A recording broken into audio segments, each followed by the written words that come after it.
केंद्र में सरकार के गठन के बाद अब सभी की निगाहें 26 जून को होने वाले लोकसभा स्पीकर के चुनाव पर टिकी हुई है। 18वीं लोकसभा के पहले सत्र की शुरुआत 24 जून से होगी, जो कि 3 जुलाई तक चलेगा। कुछ दिन पहले तक चर्चा थी कि लोकसभा स्पीकर के पद पर एनडीए में भाजपा की सहयोगी पार्टियां टीडीपी या फिर जेडीयू दावा कर सकती है, लेकिन अब मीडिया रिपोर्ट्स की माने तो अगला लोकसभा स्पीकर भी भारतीय जनता पार्टी का ही होगा। लोकसभा स्पीकर के चुनाव की क्यों है इतनी चर्चा, क्यों है ये अहम पद? आइए जानते हैं कि कैसे होता है लोकसभा अध्यक्ष का चुनाव। नमस्कार, मेरा नाम है हिमांशी गुप्ता और आप देख रहे हैं द न्यूज ग्राफ। संविधान के अनुच्छेद 93 में लोकसभा अध्यक्ष के चुनाव का उल्लेख है। इसके तहत लोकसभा अध्यक्ष के चुनाव की तारीख राष्ट्रपति द्वारा अनुमोदित की जाती है। इसके बाद लोकसभा सचिवालय चुनाव की अधिसूचना जारी करता है। राष्ट्रपति प्रोटेम स्पीकर को नियुक्त करेंगी, जो संसद के नए सदस्यों को शपथ दिलाएंगे। लोकसभा अध्यक्ष के चुनाव से एक दिन पहले यानी कि 25 जून को लोकसभा का कोई भी सदस्य महासचिव को संबोधित करते हुए लिखित रूप में लोकसभा अध्यक्ष के नाम का प्रस्ताव दे सकता है।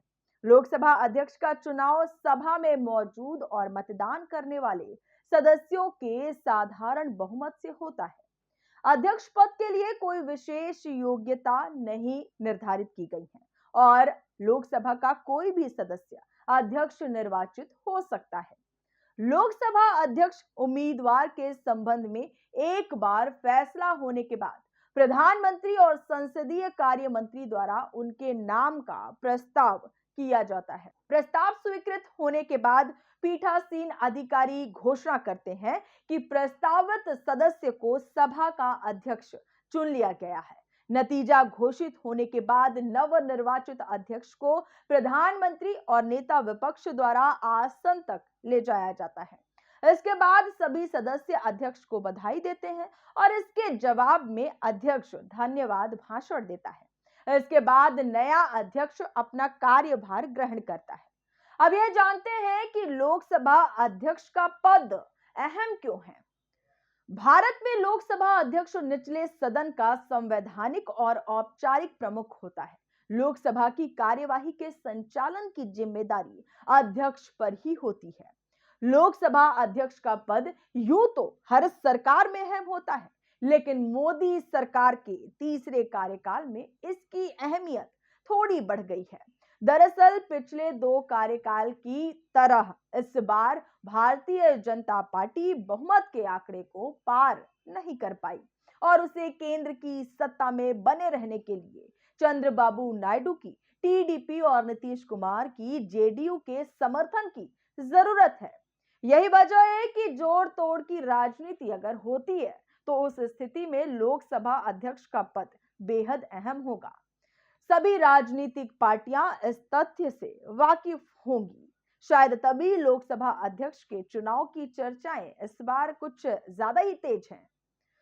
तो लोकसभा अध्यक्ष की शक्तियां क्या हैं? संसदीय बैठकों में लोकसभा अध्यक्ष ही एजेंडा तय करते हैं। साथ ही किसी प्रस्ताव को स्वीकार करने या फिर स्थगित करने, अविश्वास प्रस्ताव आदि अहम मसलों पर भी लोकसभा अध्यक्ष ही फैसला करते हैं। सदन के नियमों को लेकर अगर कोई विवाद है तो लोकसभा अध्यक्ष ही उस नियम की व्याख्या करते हैं जिसे चुनौती नहीं दी जा सकती। लोकसभा अध्यक्ष का पद निष्पक्ष माना जाता है और ऐसे भी उदाहरण हैं जब किसी नेता ने लोकसभा अध्यक्ष चुने जाने के बाद अपनी पार्टी से इस्तीफा दे दिया था। ऐसा ही नाम है पूर्व लोकसभा अध्यक्ष एन संजीव रेड्डी का, जिन्हें मार्च 1967 में देश की 4थी लोकसभा का अध्यक्ष चुना गया था, तो उन्होंने कांग्रेस से इस्तीफा दे दिया था। सदस्यों के असंसदीय व्यवहार पर उन्हें दंड देने या उन्हें सदन की सदस्यता से अयोग्य घोषित करने का अधिकार भी लोकसभा अध्यक्ष के पास ही होता है। 18वीं लोकसभा में अध्यक्ष पद के लिए इन नामों की चर्चा है।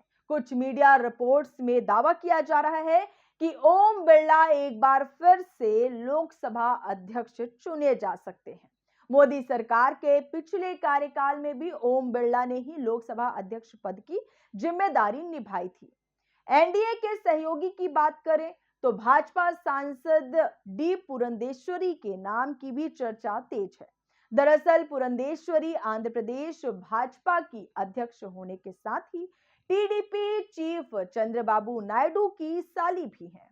ऐसे में एनडीए में पुरंदेश्वरी के नाम पर सहमति बन सकती है।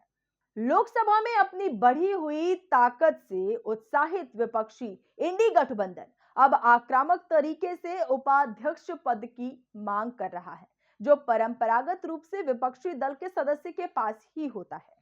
कांग्रेस के एक वरिष्ठ नेता ने कहा है कि अगर सरकार विपक्ष के नेता को उपाध्यक्ष बनाने पर सहमति नहीं होती है, तो हम लोकसभा अध्यक्ष पद के लिए चुनाव लड़ेंगे।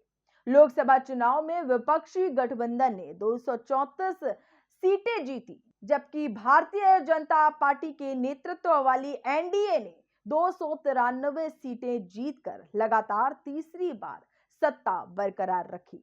16 सीटों के साथ तेलुगु देशम पार्टी और 12 सीटों के साथ जनता दल भाजपा की सबसे बड़ी सहयोगी है। भाजपा ने 240 सीटें ही जीती हैं।